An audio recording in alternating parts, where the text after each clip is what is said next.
We're going to use the second derivative test to find local extreme values. So to find local extreme values, it's always the same thing. We need to find our critical point. So that's the first step. I always have to find my critical points. And my critical points occur when this derivative is equal to 0 or the derivative does not exist. So no matter which test I use, I always have to find my critical points. So what I'm going to do is I'm going to find the derivative. So notice that I have a product. So I'm going to let u be sine of x. So v is going to be cosine of x. The derivative of u is cosine of x. The derivative of v is going to be negative sine of x.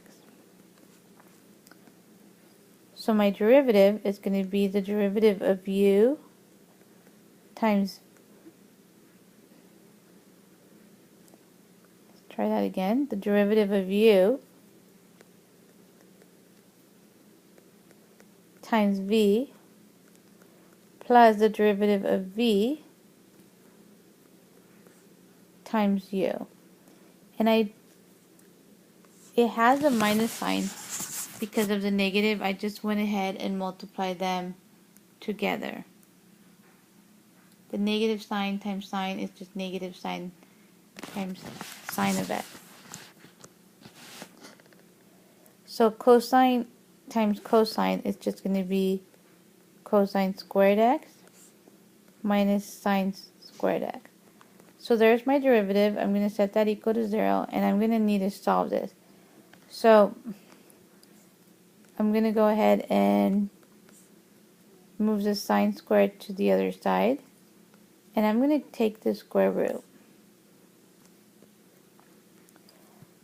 So cosine of x is going to equal plus or minus, because whenever you take the square root of both sides, you get a plus or minus. So cosine of x equals plus or minus sine of x. So what this means is I want my coordinate where both sine and cosine are exactly the same thing, whether it's positive or negative. So they can also be opposite sign.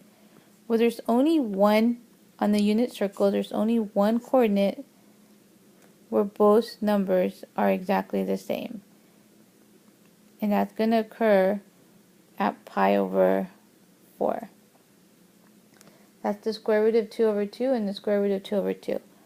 But because it's plus or minus, what that means is it doesn't matter if they're opposite signs as long as they're the same. So it's also going to occur at the other coordinate. So if you're still not sure how to do the unit circle, remember that this is 1 out of 4, this is 2 out of 4, so this is going to be 3 out of 4. This is going to be 3 pi over 4. The other one's going to be, they're both going to be negative, so they're both going to be the same. So this is going to be, since this is 3 out of 4, this is 4 out of 4, so this has to be 5 out of 4.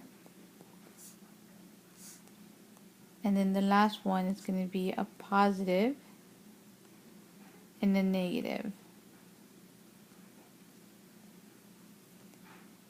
So 5 out of 4, 6 out of 4, so this one's 7 out of 4. Or you could have also done negative pi over 4 for 7 pi over 4. Okay, so there's actually 4 critical points. So x is going to be pi over 4, 3 pi over 4, 5 pi over 4, and 7 pi over 4. So now, usually what I would do is the first derivative test says I'm going to check on a number line and check the sign to the left and to the right of these points to see whether my derivative is increasing or decreasing. That is the first derivative test. The second derivative test says I'm going to find the second derivative.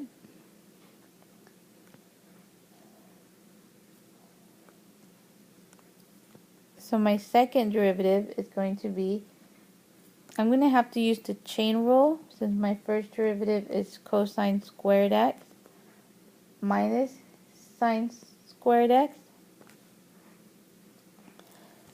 I'm going to use the chain rule because this is the same thing as cosine x squared.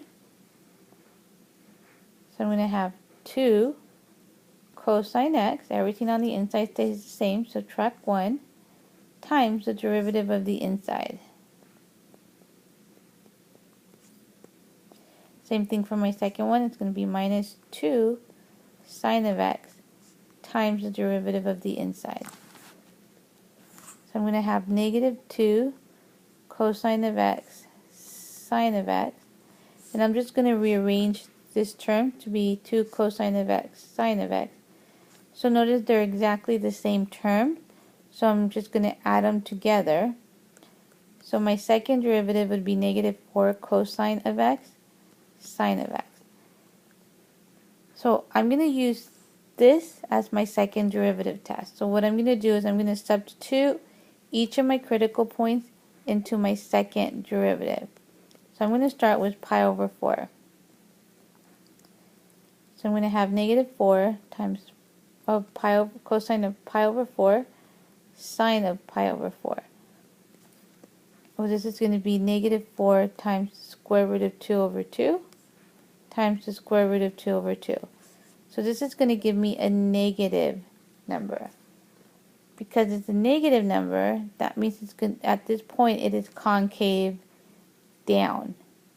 So that means that this is going to be a local max. So that is where the local max occurs, at pi over 4. Okay, so let me check 3 pi over 4.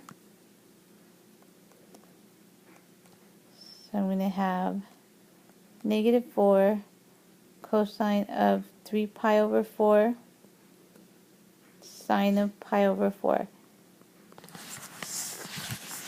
So cosine of 3 pi over 4 is going to be negative 1/2, and sine of 3 pi over 4 is going to be positive square root of 2 over 2. Sorry, I said negative 1/2, but it's the negative square root of 2 over 2 and square root of 2 over 2.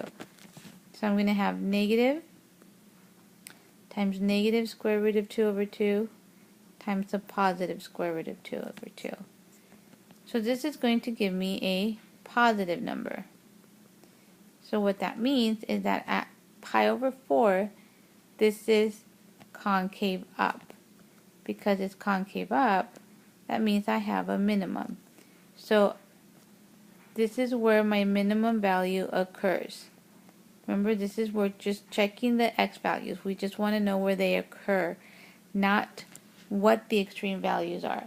So we have where a local max occurs, and we also have where a local min occurs. So I'm going to check the last 2 points. The next one's going to be when x is 5 pi over 4. So I'm going to have negative 4 cosine of 5 pi over 4 times sine of 5 pi over 4. So this is going to be negative 4 negative square root of 2 over 2 times negative square root of 2 over 2. So I'm using these points right here, where they're both negatives. So this is going to give me a negative number. So that means that this is concave down. So that's going to give me a local max. So this is where my local max occurs.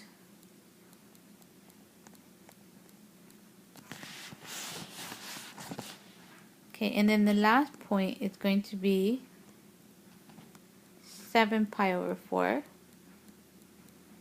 So I'm going to have negative 4 cosine of 7 pi over 4 sine of 7 pi over 4. So that's going to be negative 4 times positive square root of 2 over 2 times negative square root of 2 over 2. So that's going to give me a positive. So because it's a positive, that means that it's concave up. So this is where the local min occurs. So this is the local min.